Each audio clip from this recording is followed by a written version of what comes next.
which have been many. Yeah, sporting achievements. My other main sporting achievement was to walk in when my children were watching football and say, "Oh, cricket season, is it?"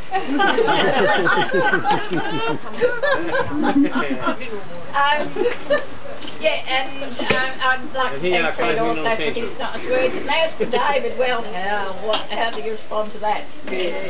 Shakespeare and all.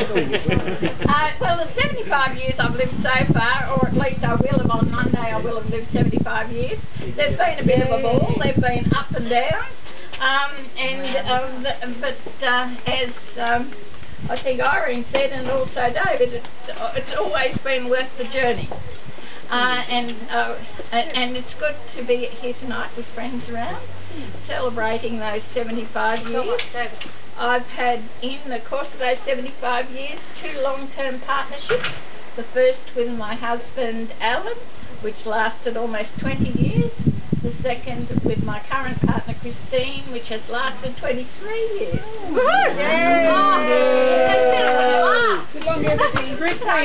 So here's a longevity of relationships as well as everything else. And I would like to say both of them have taught me a lot, even though sometimes I have tried to teach them a few things.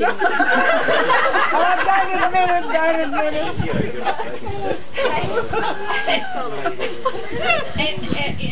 And they both actually had me tagged pretty well as Eric, Alan used to say I was no old bastard. Chris is a bit more polite and just says, "Oh, you know everything."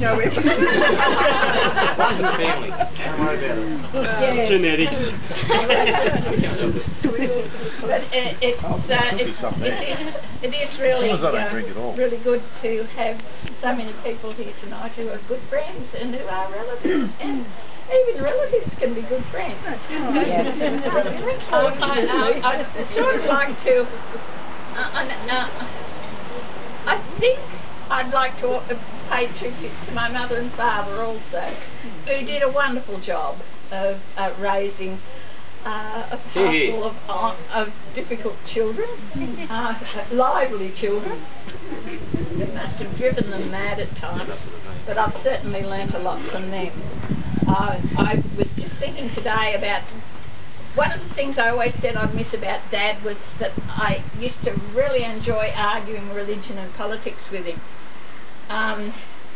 And Don't you, Murray? and the one time when I really felt I had a win was when he was telling me about he's got involved in a bit of more Pentecostal type stuff, and in the church that was going through the church at the time, and he was telling me how wonderful it was and all the rest of it, and how they greeted each other and hugged and kissed and all this sort of stuff. And I said, "Oh, Dad," I said, "just the church catching up with the hippie movement."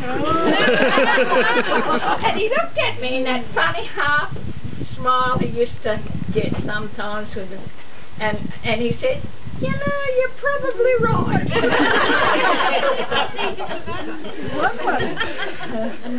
Yes, and of course from my mother I learnt how you always manage to make do whatever happens.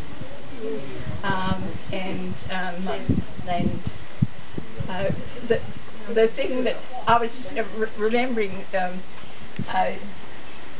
Lee and Georgie went on a shopping trip in Sydney. Oh my God, we made the speech!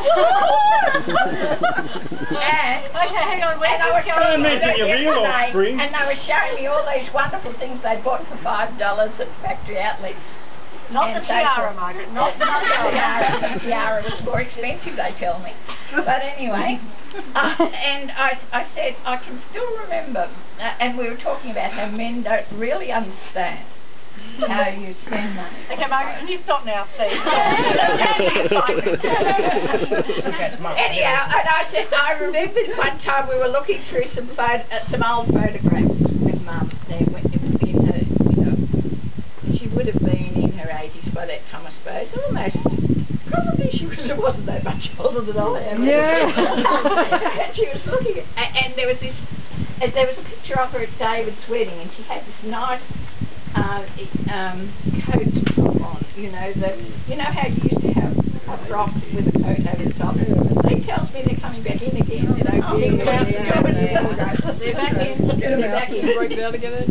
And and she'd lost weight at that time because, like me, she always had a battle with her weight. And she looked really good. And I said, "Oh, gee, Mum, you look so great in that." She said, "Yes," she said, "I've never been able to tell your father how much I paid for it." Probably $150. I don't know. It may have even been less than that. Probably. Yes. That's all we spend, David. That's all we spend.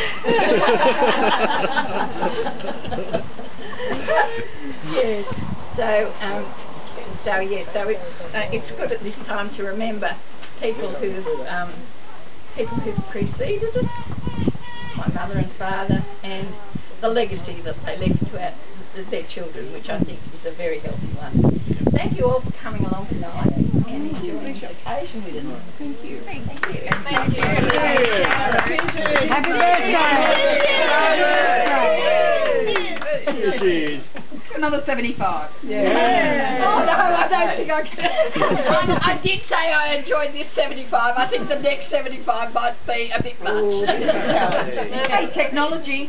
Well, the new Well, we're going to freeze you, Mum, don't are worry. only guaranteed to 120. Oh, I know. Yeah, I remind us about this. You're in good company there too with this board. Bob Carr had to sit through something to do with the Olympics.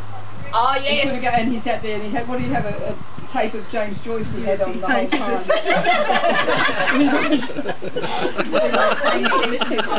He doesn't like sport. Where was he, Maggie? I think he had a tape or a book of James Joyce, which he proceeded to read the whole way or listen to throughout the whole sport thing. Good for him. For those who haven't heard of eloquent sufficiency, there is a decadence in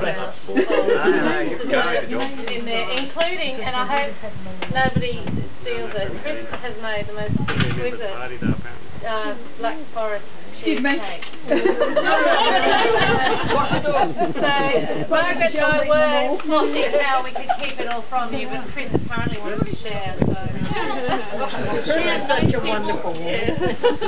She's very generous. Melanie, I don't believe a word of it. Try and cut this off.